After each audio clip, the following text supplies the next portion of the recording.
나의 정체성이라고 하는 제목으로 하나님의 말씀 선포하겠습니다. 영어로 역사를 히스토리라고 합니다.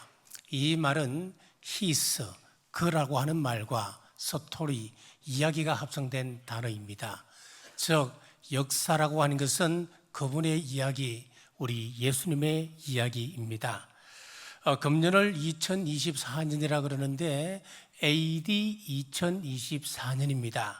AD라고 하는 것은 아노 도미니, 즉 예수님께서 이 땅에 오신 지 2024년이 되었다, 그런 뜻입니다.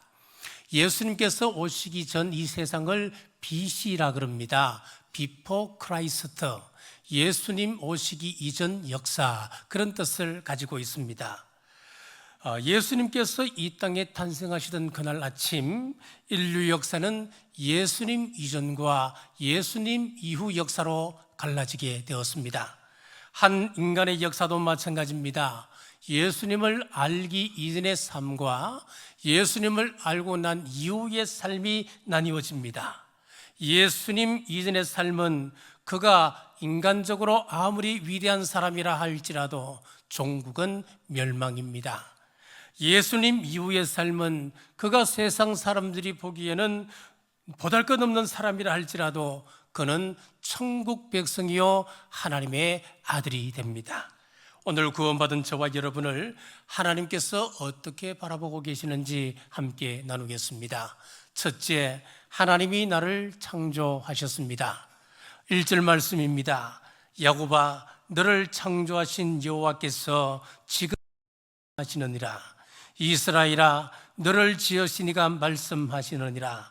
너는 두려워하지 말라. 내가 너를 구속하였고 내가 너를 지명하여 불렀나니 너는 내 것이라. 우리는 어떤 존재라는 것입니까? 하나님께서 창조하셨습니다. 하나님의 피조물이라고 말씀합니다. 그러므로 속지 마십시오. 무의미하게 단세포가 진화해서 우연히 만들어진 그런 존재가 아니라 신비한 하나님의 손길로 만들어진 존재라고 하는 것입니다. 욥기 10장 9절에서 12절입니다.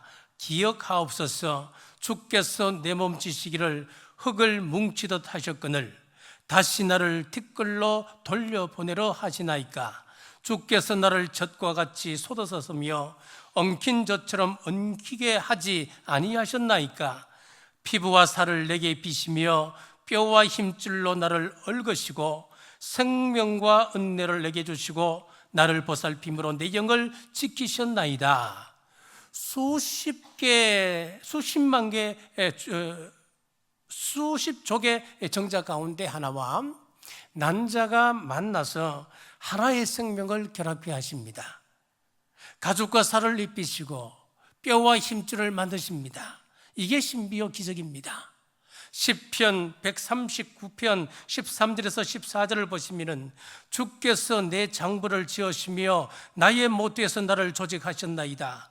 내가 주께 나를 지으심이 신묘막적하심이라. 우리 귀를 보십시오. 우리가 걸어다니고 달려가도 균형을 잡을 수 있는 것은 우리 귀 속에 달팽이관을 만들어 놓으셨기 때문입니다. 만약에 이 달팽이관이 없다면 우리는 잠시도 걸어갈 수 없고 어지러워서 누워 있다면 천장이 빙글빙글 돌 것입니다. 참 신기하지요. 지금 이 시간에도 지구가 돌아가는 소리가 어마어마합니다. 그런데 데시벨이 너무 높기 때문에 그 소리는 우리 귀에 지나가게끔 만들어 놓으셨습니다. 만약 지구가 돌아가는 소리를 이 시간 듣고 있다면 우리 고막은 파열되고 말 것입니다. 그리고 너무 작은 소리도 안 들립니다. 정문에 개미가 기어가는 소리를 다 들을 수 있다면 어떻게 살겠습니까? 아마 정신병이 걸릴 것입니다. 신묘막적합니다. 육체뿐만 아니라 우리에게는 혼이 있습니다. 그래서 말을 합니다. 기억을 합니다. 행복을 느낍니다. 비전을 품게 합니다. 나아가 우리에게는 영이 있습니다. 우리가 보지도 않고 직접 그 말씀을 들은 적도 없는데 우리가 어떻게 하나님을 믿고 이 자리에 나와 있겠습니까? 어떻게 하나님이 믿어지십니까? 기적 중에 기적 아니겠습니까? 요즘 같은 과학의 시대엔 말이지요. 하나님이 좋아 이곳에 나와 앉아 있다. 어떻게 이럴 수가 있습니까? 하나님께서 은혜 주셨습니다. 말씀을 통하여, 찬양을 통하여, 기도를 통하여 하나님을 만나게 하셨고, 또 믿어지도록 영혼을 깨우시고 우리 마음을 움직이십니다. 신묘막측합니다. 그러므로 창조론을 믿느냐 진화론을 믿느냐라고 하는 것은 우리 정체성 확립에 있어서 굉장히 중요한 것입니다. 사람이, 인간이, 원숭이가 조금 진화한 존재인지 하나님께서 직접 만드신 존재인지 어느 것을 믿느냐에 따라서 우리의 인생관이 달라지게 되는 것입니다. 이 지구에 지금 인구가 81억입니다. 굉장히 많은 인구지요. 그런데 그 많은 인구 가운데 같은 사람이 단 한 명도 없습니다. 쌍둥이라도 같지 않습니다. 지문이 다릅니다. 우리의 홍채가 다 다릅니다. 이것 생각할수록 기가 막힌 일이지요. 그래서 우리는 상품이 아니라 작품입니다. 상품과 작품의 차이는 이것입니다. 상품이라고 하는 것은 다 똑같습니다.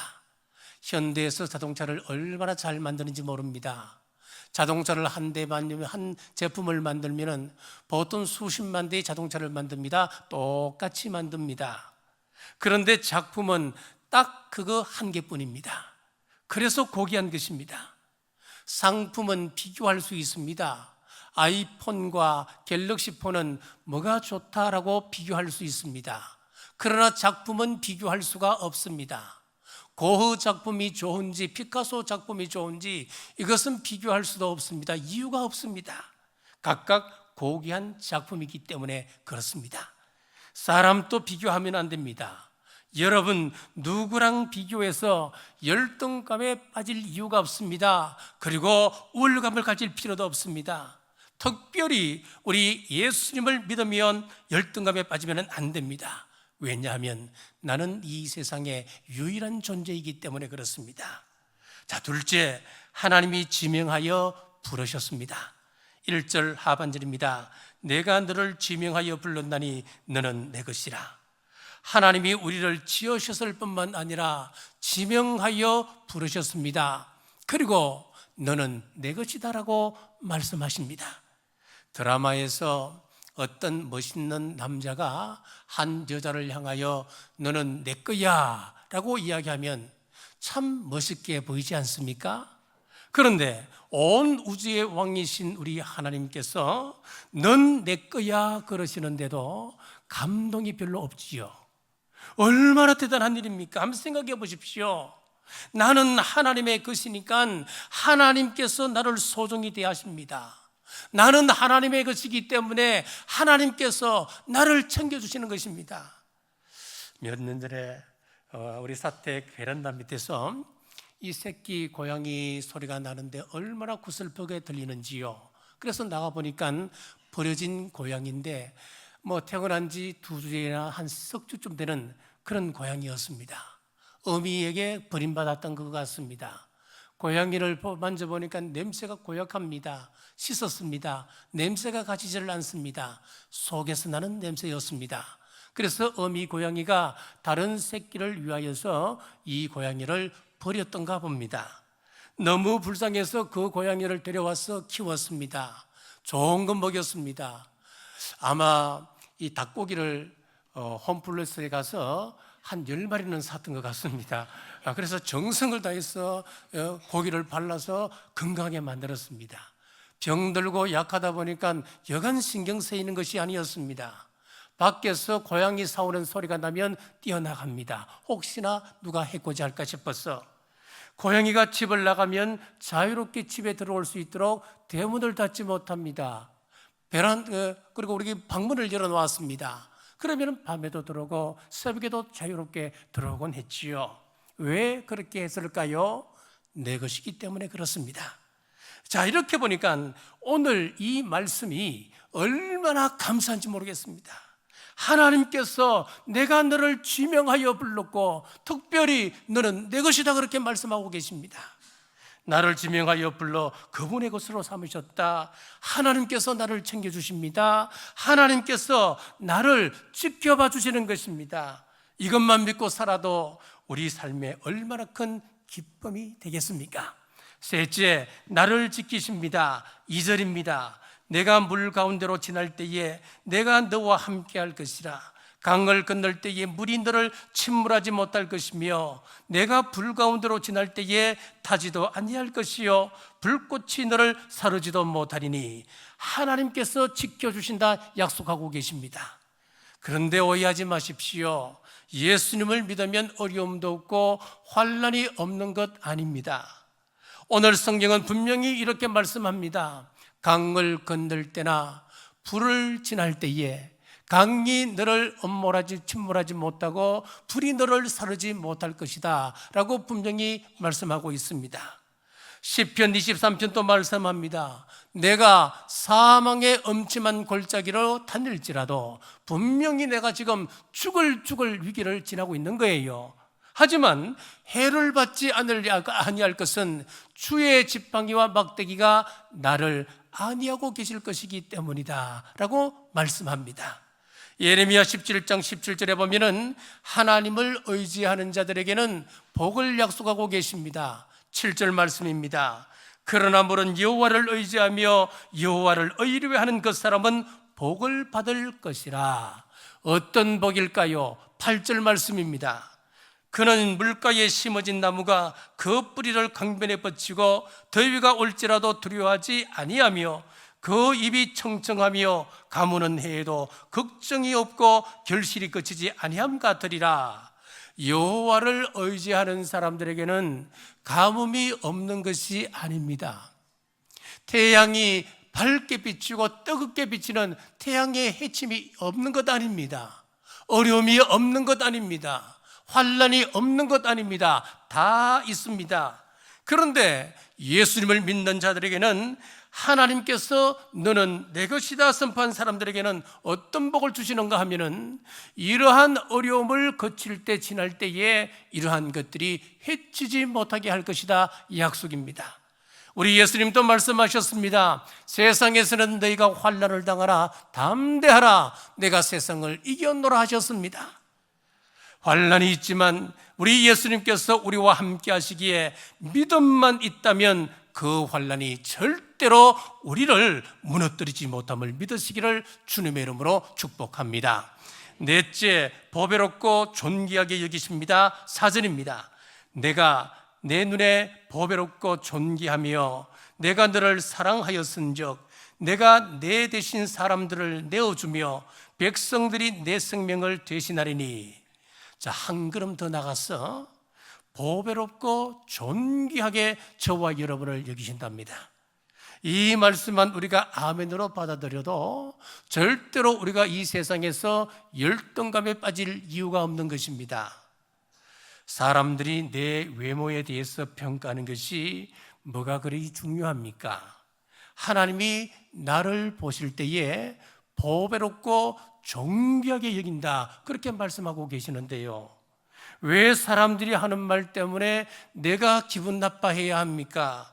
하나님이 나는 너를 보배롭고 존귀하게 여긴다 말씀하고 계시는데요, 학벌 때문에 내가 존귀한 것도 아니고 세상주의 때문에 내가 존귀한 것도 아니고 아무 조건 없이 하나님이 나를 존귀하게 여긴다 말씀하고 있습니다. 그러므로 당당한 인생 살아가시기를 주님의 이름으로 축복합니다. 네, 다섯째, 우리를 위하여 새 일을 행하십니다. 19절입니다. 보라 내가 새 일을 행하리니 이제 나타낼 것이라. 너희가 그것을 알지 못하겠느냐?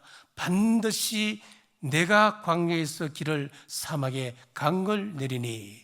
더 하나님이 나를 위하여 새 일을 행하신답니다. 하나님은 그때 의연한 일을 행하지 않으십니다. 과거에 갇히지도 않으십니다. 길이 없어 보이는 것에 길을 만드십니다. 새 일을 행하십니다. 사막에 강을 내십니다. 새 일을 행하시는 것입니다. 이스라엘이 애굽에서 노예 생활할 때에 하나님께서 10가지 재앙을 내리신 것 새 일이었습니다. 40년 광야 생활할 때에 하나님께서 40년 동안 만나를 내려 먹여주셨습니다. 새 일을 행하신 것이지요. 사막에서 물이 없어 가랄 때에 반석을 쳐서 생수가 쏟아져 나오게 했습니다. 세일을 행하신 것입니다. 우리 예수님께서도 이 땅에 계실 때 세일을 행하셨습니다. 사람들이 예수님에 대한 많은 평가가 무엇이냐면 이 사람의 가르침은 서기관들과 같지 아니하다. 우리 예수님의 이 말씀은 능력 있고 권세 있는 새 교훈이로다 라고 했습니다. 그렇습니다. 우리 예수님의 말씀은 새 교훈이셨습니다. 그렇습니다. 이전에 없었던 새로운 일, 이것이 우리 하나님의 특기이십니다. 그러므로 우리 하나님께서 내 인생에도 새 일을 행하실 줄 믿으시기를 주님의 이름으로 축복합니다. 여섯째, 우리를 향한 하나님의 기대입니다. 오늘 본문에 하나님이 주신 축복의 약속의 말씀과 함께 우리에게 당부하시는 세 가지 요구사항이 있습니다. 자, 첫째는 주님의 증인되기를 명령하셨습니다. 10절 상반절입니다. 나 여호와가 말하노라 너희는 나의 증인 나의 종으로 택함을 입었나니. 자, 이스라엘 백성들의 문제가 무엇이었습니까? 증인으로 살지를 못했습니다. 열방을 향한 제사장 민족으로 세워주셨지만은 그들은 그냥 선민의식으로 가득 차 그렇게 생각을 했습니다. 그러니 하나님을 찬양하는 예배자로 쓸 수 있었겠습니까? 평생 우상 숭배하고 살다가 그렇게 망해져 갔습니다. 증인의 특징이 무엇입니까? 보고 들은 것이 있어야 합니다. 그래야 증인이 될 수가 있습니다. 하나님께서 수많은 기적을 그 민족에게 베푸셨습니다. 본 것이 많았고 들은 것이 얼마나 많았습니까? 하나님에 대해서 여러분은 들은 것이 있으십니까? 보신 것이 있으십니까? 하나님에 대한 특별한 체험이 있으십니까? 우리 삶에서 하나님을 경험한 간증거리는 참으로 귀합니다. 증인에게 또 하나 요구되는 것이 있습니다. 증인은 반드시 출두 요구에 응해야 합니다. 증인이 출두하라는데 출두하지 아니한다면 강제 구인됩니다. 우리는 삶 속에서 우리 주님의 증인으로 출두 명령을 받은 사람들입니다. 그런데 우리는 출두하지 않습니다. 직장에서 출두하지 않습니다. 모임에서 출두하지 않습니다. 학생들은 학교에서 커밍아웃하지 않습니다. 언제나 숨어 있습니다. 기도할 때 누가 볼까 봐 기도하는 것인지 아니면 눈에 뭐가 들어가서 그거 닦아내는 것인지 구분이 안 갑니다. 여러분 기억하십시오. 공공장소에서 식사할 때 기도하십시오. 크리스찬임을 커밍아웃 하시기를 주님의 이름으로 축복합니다. 이런 말 듣고 사는 사람들이 있습니다. 야, 너도 믿는 사람이었어? 야, 너도 교회 다니는 사람이었어? 평소에 증인으로 살지 않았다는 말입니다. 이런 말 듣지 않기를 바랍니다. 둘째, 우리 주님의 종으로 살기를 원하십니다. 10절 중반절입니다. 나의 종으로 택함을 입었나니. 그들은 종으로 살지 않았습니다. 힘 있는 자들에게 빌붙어 살았습니다. 애굽이 강할 때는 애굽에 빌붙었어. 바벨론이 강할 때는 바벨론에 빌붙어 그들의 종노릇하며 살아갔습니다. 우리도 이와 비슷합니다. 우리도 주님의 종으로 살지 않습니다. 말로는 주님이라고 말하지요. 기도할 때는 주여 주여라고 기도합니다마는 실제로는 우리가 주인이고 주님께서 우리의 종노릇하기를 원하십니다. 내가 인생의 모든 것을 다 결정하고 내가 앞서가고 주님께서 뒤치다거리를 해주기를 원하지 않습니까? 삼손은 낮에는 하나님의 종으로 밤에는 정욕의 종으로 살아갔습니다. 여러분, 그런 이중생활 청산하는 은혜가 있으시기를 주님의 이름으로 축복합니다. 셋째, 우리가 찬송하기를 원하십니다. 21절입니다. 이 백성 지었나니 나를 찬송하게 하려 함이니라. 하나님은 우리가 하나님을 찬송하기를 원하십니다. 출애굽한 이스라엘 백성들이 광야에서 망한 이유가 무엇이었습니까? 불평 원망하다가 전부 망했습니다. 하나님이 얼마나 많은 기적을 행하셨습니까?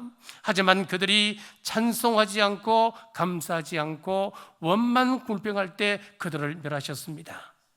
광야는 먹을 것이 없습니다. 광야는 마실 물이 없습니다. 광야는 낮에는 뜨겁고 밤에는 몹시 춥습니다.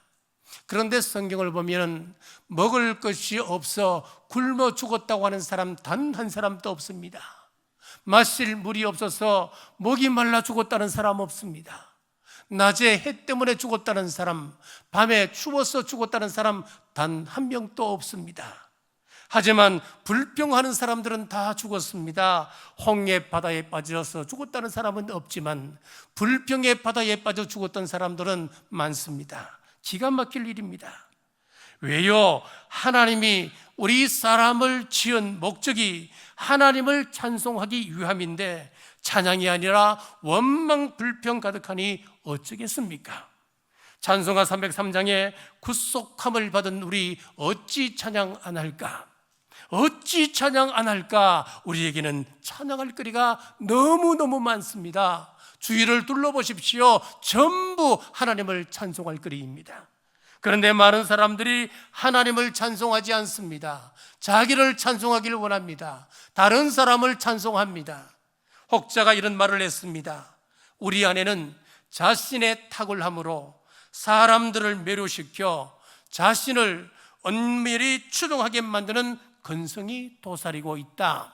그래서 우리는 우상 숭배자인 동시에 사람들이 우리를 숭배하도록 요구하는 우상 숭배 유발자들이다 라고 말을 했습니다. 그렇습니다. 우리는 은근히 나의 탁월함을 보임으로써 사람들이 나를 칭찬하게 합니다. 이야, 당신 정말 대단한 사람입니다. 박수 쳐주기를 기대하고 있습니다. 사랑하는 여러분, 우리는 한 분만을 높이는 은혜가 있기를 주님의 이름으로 축복합니다. 말씀을 맺겠습니다. 우리는 어떤 존재인지 잊지 마십시오. 우리는 하나님께서 지으셨습니다. 하나님께서 지명하여 불러주셨습니다. 하나님께서 우리를 지키십니다. 하나님께서 우리를 보배롭고 존귀하게 여기십니다. 하나님께서 우리를 위하여 새 일을 행하십니다. 그러므로 우리는 하나님의 요구를 이루어야 합니다. 우리 하나님께서 원하시는 것은 우리가 정인으로 사는 것입니다. 우리가 종으로 살기를 원하십니다. 하나님 한 분만을 찬송하기를 원하고 계십니다. 우리 주님의 요구에 응함으로 주님의 마음을 시원케 하는 얼음 냉수 같은 우리 남부교회 모든 성도님들이 되시기를 주님의 이름으로 축복합니다. 기도하겠습니다. 아버지 하나님, 오늘 또 귀한 말씀 주심을 감사합니다. 하나님이 나를 창조하셨고 지켜주시며 존귀히 여기십니다. 열등감에 상처 입을 이유가 없습니다. 우리 하나님은 광야의 길을 만드시고 아무도 생각하지 못한 새해를 행하시는 하나님이십니다. 아버지, 우리 가운데 모든 길이 다 막혀 한계에 봉착한 사람들이 있습니까? 오늘 말씀을 통하여 주님의 역사를 바라봅니다. 아버지, 새 일을 행하여 주옵소서. 길 없는 곳에 길을 만들어 주옵소서. 그리하여 기적을 베푸신 하나님의 정민으로 살게 하시고 정욕의 종이 아니라 돈의 종이 아니라 주님의 종으로 살기를 원합니다. 불평하지 않고 감사하며 찬양하며 살아가는 우리 성도들 되게 하여 주시옵소서. 다시 오실 예수님 이름으로 간절히 기도드리옵나이다. 아멘.